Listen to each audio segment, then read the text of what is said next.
Tonight on Southwest Local News. A 51-year-old woman records a blood alcohol reading of 0.247 on the Penshurst-Warrnambool Road. The Premier announces the opening of the 2026 Victorian Bushfire Appeal as her deputy visits Skipton.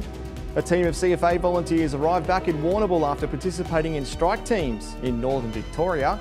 And in sport, Nathan Sobey set to play a pivotal role in the Melbourne Phoenix's run to the NBL playoffs. Live from Silver Ball Studios in Warrnambool, this is Southwest Local News with Liam Fitzgerald.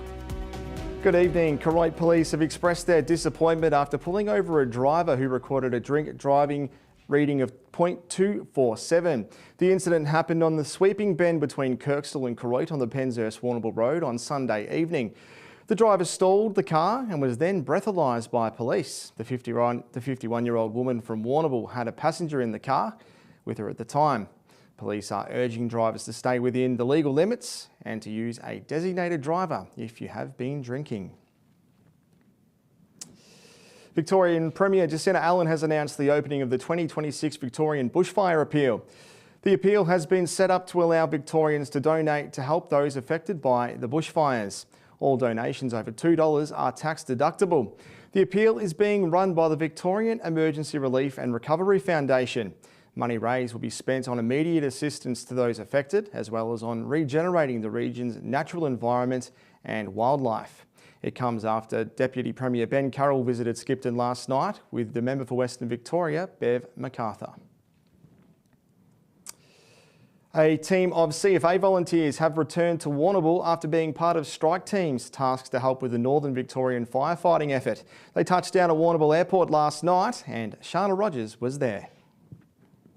16 local firefighters have touched down home safe and sound after days on the front line of the Corryong fires. Strike Team 0502 has returned following the end of their deployment, part of a 23-strong strike team made up of crews from Portland and Hamilton and surrounds. The firefighters landed at an army base in Wodonga after completing their deployment in Victoria's northeast. We got notified Sunday morning that they required a strike team and organised us during the day, and then we flew out in the evening. Yeah, so we were at Bandiana Army Base, stayed there, which was actually very comfortable. Some people had to stay in tents on an oval, but we were in like motel quarters. It was very comfortable. Strike Team 0502 was made up of local crews alongside firefighters from Portland and Hamilton, combining experience and resources to support the communities under threat. Yeah, the individuals who've been impacted are obviously a little bit on edge, but where we were, the fire was quite calm and contained at that point in time, but the locals are quite concerned still. We went around and talked to the people impacted by fires to see if they needed anything.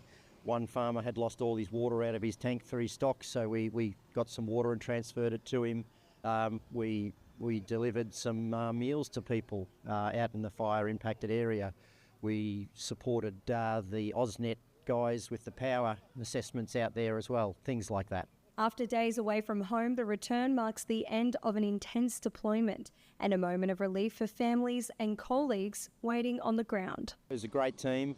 We did a great job. Not a lot of firefighting this time, but a lot of support for the local community, and they were very appreciative of what we did. The Corryong community was fantastic supporting us, but also very happy and thankful we'd been there. It's an important job we do, and the community are very appreciative of what we do. We need someone to do it, so yeah, we're there ready to go. Strike Team 0502 now returns to local duties as firefighters remain on alert across the state during Victoria's ongoing fire season. Absolute local heroes, and thank you to everyone who has been on the front line fighting fires around the region. Police have arrested 3 men in Terang after their alleged involvement in an armed robbery which occurred in High Street, Terang early yesterday morning.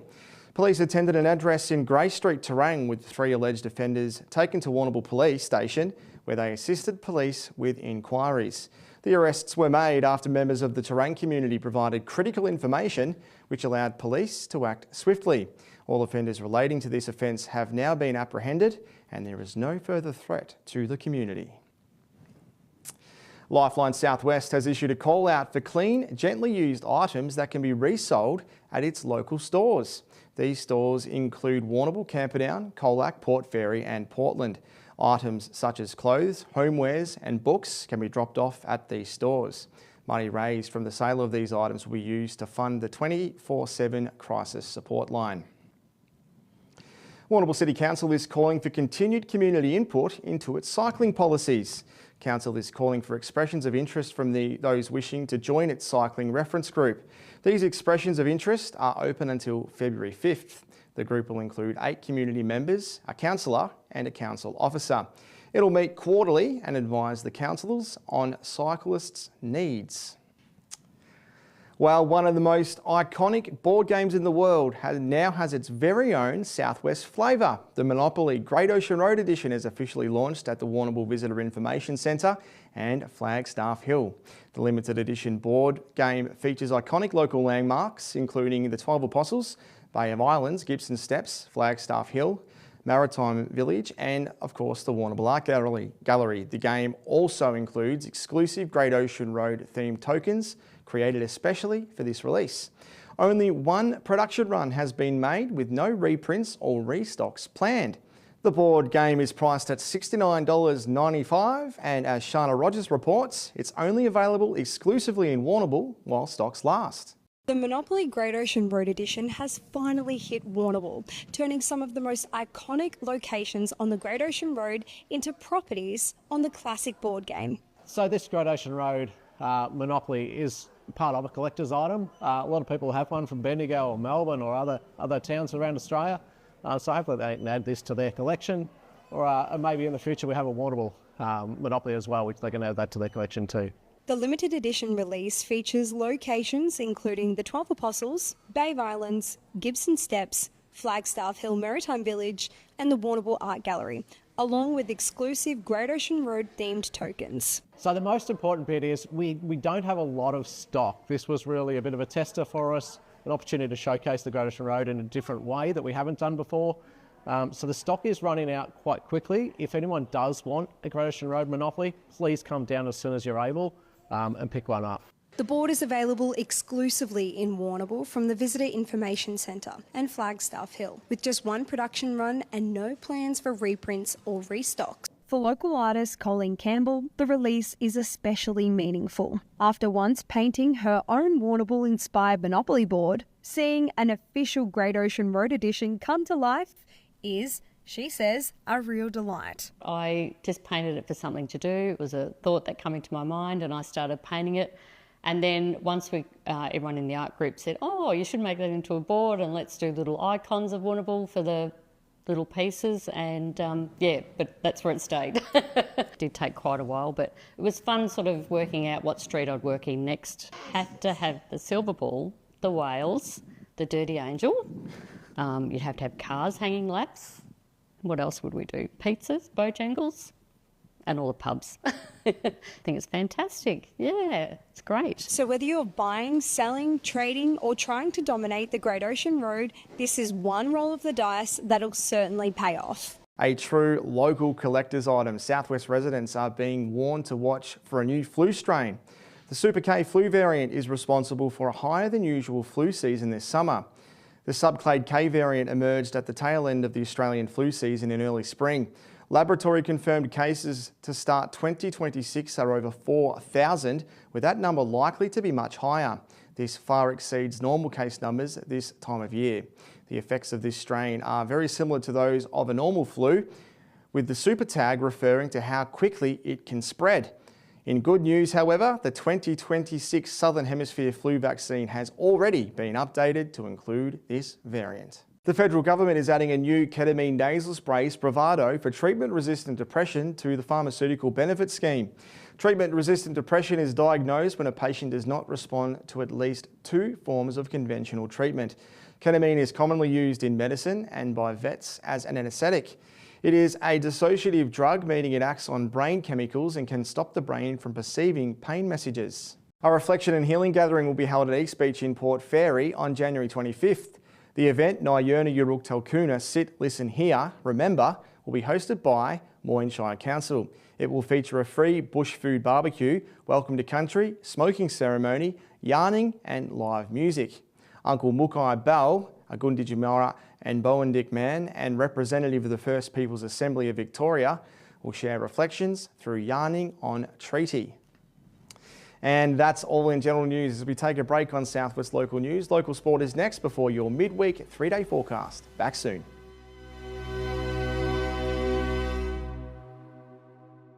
Hi, it's Rob from the Vet Group. Heifers are the future of a dairy herd, and the Vet Group is here to help your heifers meet their potential, whether that's by monitoring worm egg counts or mineral levels, or designing a vaccination calendar to help prevent infectious disease. Our techs and vets can make things easier for you on farm by weighing heifers, assisting in synchrony programs, and teat sealing heifers to prevent mastitis at calving. The Vet Group, making herd care easy. At PowerCore, we know your power is essential to you, but extreme weather can damage the network. Here are some tips to stay prepared. Know how to open garage doors and gates manually. Charge devices and have battery-powered torches and radios ready. Have a backup plan if you rely on life support. And rest assured, if the power goes out, we'll be working to get it back on safely and quickly. For more information, visit powercore.com.au. PowerCore, essential as. Through the race and out onto the arena, here is the toss. Tom gets the first possession, quick pass to Brett, drops the sitter, play on down the corridor, a cracking effort by Sam.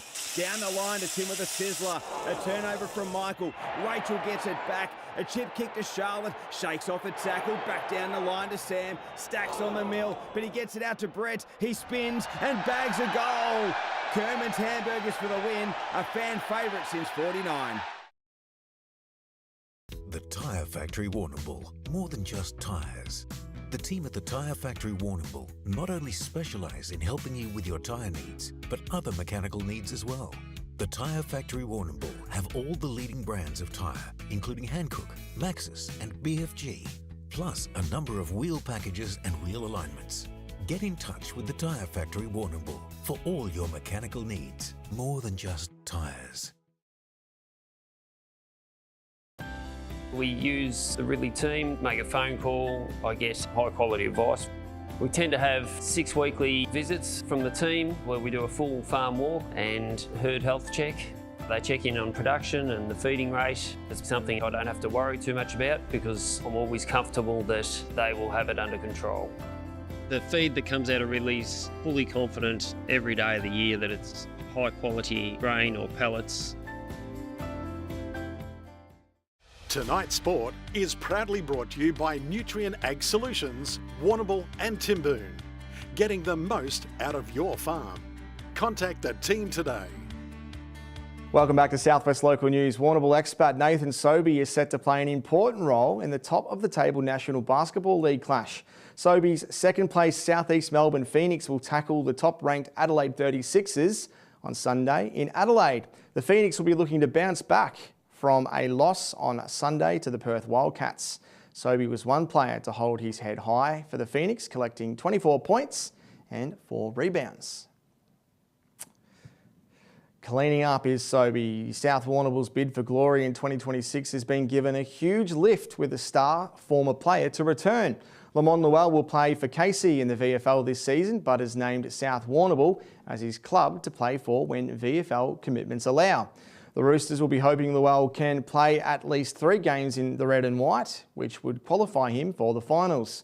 Llewell was unfortunately delisted by the Bombers in October after 2 years at the club. In that time, he played 12 senior games and booted 5 goals. No doubt the Roosters will be keen to have him back. Allensford Pam Newer's much vaunted bowling lineup is having an impact in Warrnambool and Moyne District cricket. The Gators received a mid-season boost to their bowling stocks with the return of young, quick Ethan Boyd. He returns after a 2-year stint with Fitzroy Doncaster in the Victorian Premier Cricket and is recovering from a broken leg. Boyd and another youngster, Charlie James, opened the bowling for the Gators in their win over Northern Raiders in the 2020 final on Sunday. Gators 2020 captain Brandon Bant said his team's strong bowling lineup and impressive fielding were keys to maintaining their good form. And finally, Warrnambool Gold made the most of its home green advantage in the first round back for the 2026 Western Bowls Division midweek pennant. Gold was at the top of its game, defeating Timboon 81-57, Port Fairy was at home to Koroit, but it was the visitors who triumphed, winning 66-50. The final game of the round was won by City Memorial Sapphires, who beat Mortlake 58 shots to 51. And that's all in sport. Partly cloudy with smoke around parts of the southwest and 30k winds today. We reached a top of 28 degrees. When we come back, I'll have the full 3-day forecast.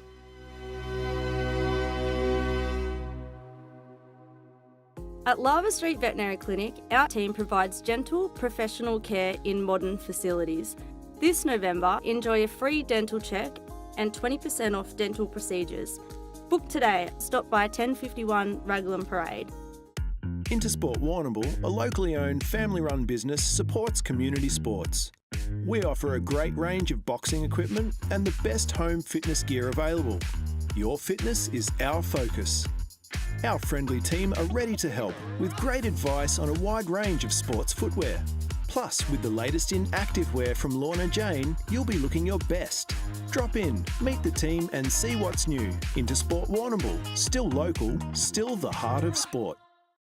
B&B Furniture Plus now stock a range of adjustable beds. They have mobility aids to help you live your life to the fullest and lift chairs for the best in comfort. B&B Furniture Plus is locally owned at 203 Lava Street, Warrnambool. Is it time to upgrade that outdoor chair? How's your tent holding up? Need a gazebo for that special gathering? George Taylor Stores carry all the summertime essentials that you need to make this summer the best. We'll answer your questions and have you ready in no time at George Taylor Stores. At PowerCore, we know your power is essential to you, but extreme weather can damage the network. Here are some tips to stay prepared. Know how to open garage doors and gates manually. Charge devices and have battery-powered torches and radios ready. Have a backup plan if you rely on life support. And rest assured, if the power goes out, we'll be working to get it back on safely and quickly. For more information, visit powercore.com.au. PowerCore, essential as. Tonight's weather report is proudly brought to you by Anchor Point Retirement Village. New homes are being built now. Book a tour today. Welcome back. Time to take a look at what the weather has in store for us over the next 3 days, and we can expect some windy conditions from tomorrow. Over in Port Fairy, 6 millimetres of rain expected to fall tomorrow with a cloudy day with 45k winds from the south topping 22. Partly cloudy on Friday, continuing with the strong winds and reaching low to mid-20s, expecting a UV index rating of 11. Still windy on Saturday with a top of 22 and a partly cloudy day with a thunderstorm on the cusp with 45km winds. 5 millimetres of rain in Mortlake forecast for tomorrow with strong winds extending tops of 22 degrees. 24 partly cloudy on Wednesday with 40k winds approaching from the southeast. And 24 again on Friday with 45k winds and an overnight temperatures falling to around 13 degrees. Over to the Camperdown-Colac region, it'll be 21 for the next 3 days, expecting rainfall tomorrow with up to 9 millimetres, with a shower or two on Friday. Saturday 21 degrees and 45k winds from the east to southeasterly direction. Down to the coast at Port Campbell, 10 millimetres to fall tomorrow with a top of 20 degrees. Winds picking up on Friday with 21 degrees. Saturday windy again with a top of 22. A chance of a thunderstorm about the ranges in the late afternoon. In Warrnambool at Fitzmedias headquarters, a 25% chance of 8 millimetres and 30k winds with a chance of thunderstorms in the morning. Friday topping at 22 degrees with 45k winds from the southeast, becoming windy on Saturday with a top of 23 degrees. That's all making news in the southwest region for today. We appreciate your ongoing support and we will continue to update you again on Friday night with coverage of the Skipton fires before a feature next week. Until then, be kind and good night.